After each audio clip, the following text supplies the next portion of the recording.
Hi everyone. So I come to you in full head wrap. Why? It's because my Ivy box, um, during Black Friday sale, I bought one of their head wraps. And wait. Um, has the matching, aka pin. I guess I could pull it out the plastic.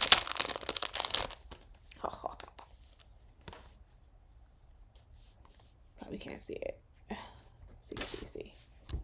Oh, see.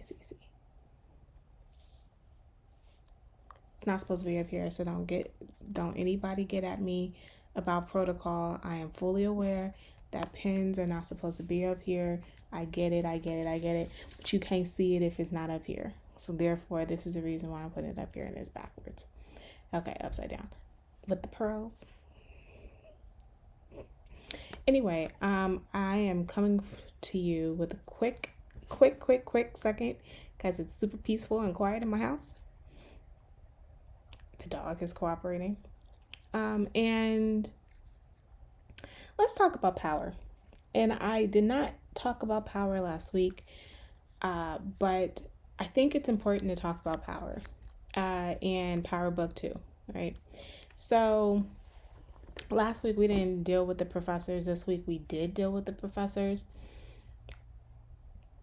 And can we say that I am super surprised that she made the decision to keep this relationship going? I thought that the relationship was going to be dead. But no, the relationship is not going to be dead. She's keeping the relationship going.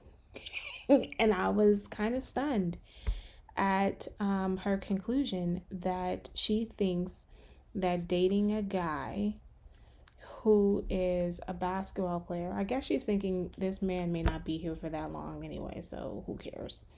I guess that's what her mind is. He's not going to finish a 4-year degree, so I don't have to deal with him for very long. I guess that's the purpose here. But why would this brother think that she was sleeping with Tyreek?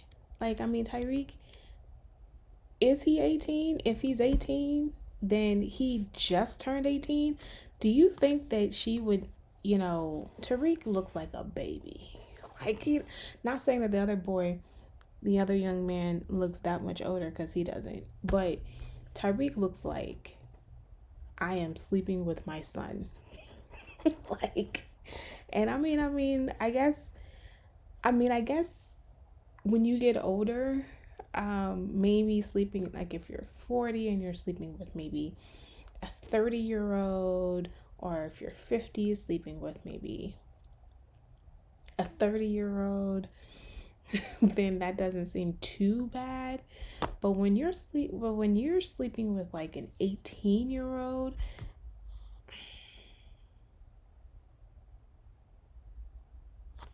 you can't sleep with an 18-year-old. So that's just, I have so many problems with the depiction of black professors on this show.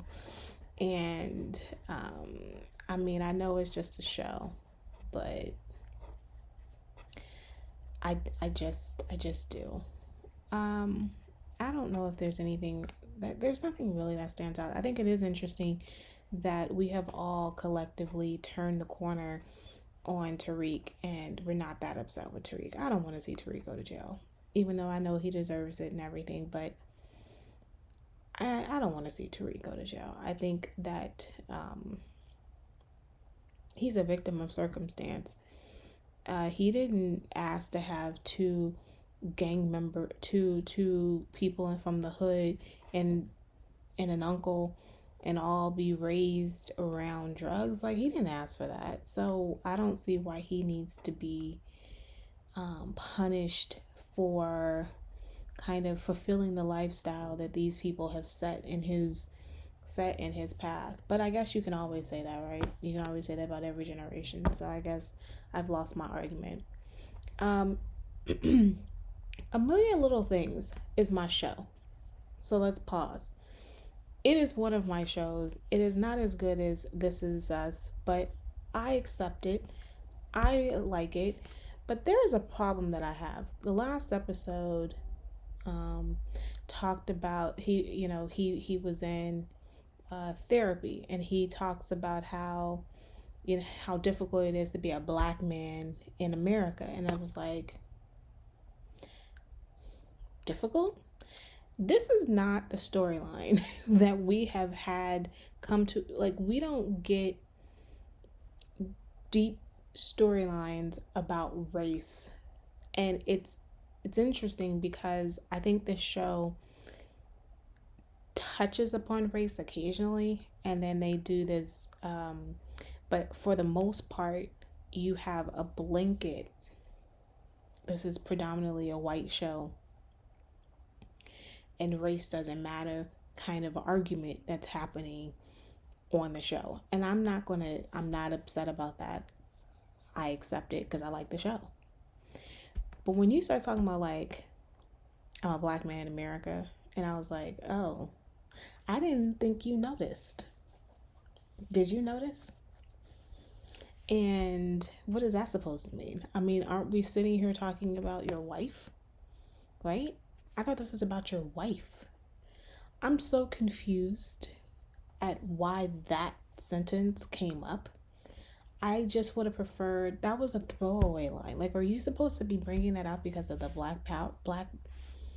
the uh, the Black Lives Matter movement? Because if you are, I'm gonna need you to stop. You didn't need to bring that line in. Didn't need to.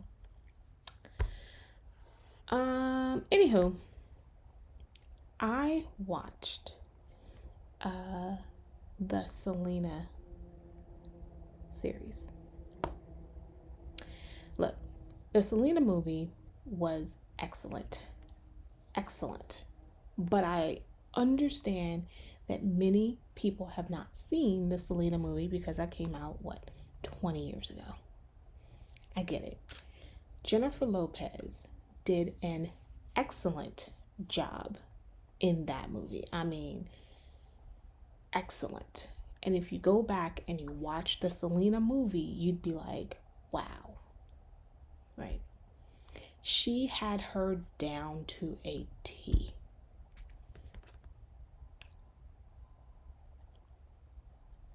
This series is trying to give us more information about the family struggle. So essentially, you're not getting more Selena, you're getting more of the other people. And I think the primarily reason that that happens is because, they're alive and this is their story. And they're the only ones who can carry their story out. But I'm not sure if we needed it. I mean, it's interesting. Not sure how I feel about the show. It's not getting as high remarks as people anticipated it was going to be. And I think because it really isn't, when it comes to Selena parts, there really isn't that much of a difference from the movie. So it lets me know that the first movie was done very, very well because this movie was so much harder to top. So I think that's all there is to say about it. I mean, do you watch it? Sure. But if you're expecting some deeper analysis, then you're not going to get it. Finally, I watched Prom, and I like the play Prom. Right? I'm a play person. Even though this was a star-studded cast. Star-studded. Hands clap. Everybody clap. I just I don't know. I the first 30 minutes were a little boring, and I was pushing myself through, pushing like, okay, Liz, you got this, you can watch this. It's a 2-hour movie, so I was like, oh my god, I need an intermission, which I did take an intermission. And I just I thought it was interesting that you had a show like this and there was no kissing. So I'm wondering, like, if this movie was for, or maybe the play. I think it's cool because it's Ryan who did it. I like Ryan. I like him as an actor too. Anyway, I'm wondering if this was done intentionally to kind of trigger into that market of people who are intolerant, and it's just like really trying to kind of usher them into becoming more understanding of people and people's differences. And so I'm wondering if that was the intention, because there's zero kissing in the movie between the two leads. Who the story is about, two women trying to go to prom. And what can I say about prom? Like, prom is, I think, a great transition from adulthood, from childhood to adulthood. So being cruel in this way, like, I mean, I think that the storyline is really cool. It's just, I think this is a better play than it is a movie. But let me pause you there, because I think if you like Hairspray, it's not as good as Hairspray because the songs aren't as good as Hairspray, but it's the same vein of Hairspray. So if you like Hairspray, go for it. If you don't like Hairspray, then this is definitely not your movie, especially since the songs aren't as good as Hairspray. And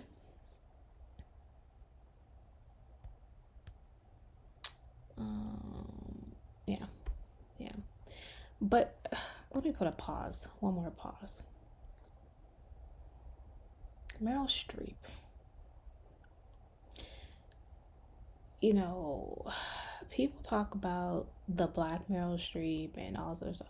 There is one Meryl Streep. And I looked at this woman, and halfway in the movie, I was like, this woman is just an all-star. She is a rock star. Like, she gets all types of movies, and she is just a rock star. So hand clap, like, love watching her. Love watching her. Love watching her. And she can diversify a show for nobody's business. I mean, she can do anything. Put her in any role. She is on it. And I enjoyed that the most about watching this, because she's been in other musicals. She's been Mamma Mia 1 and 2.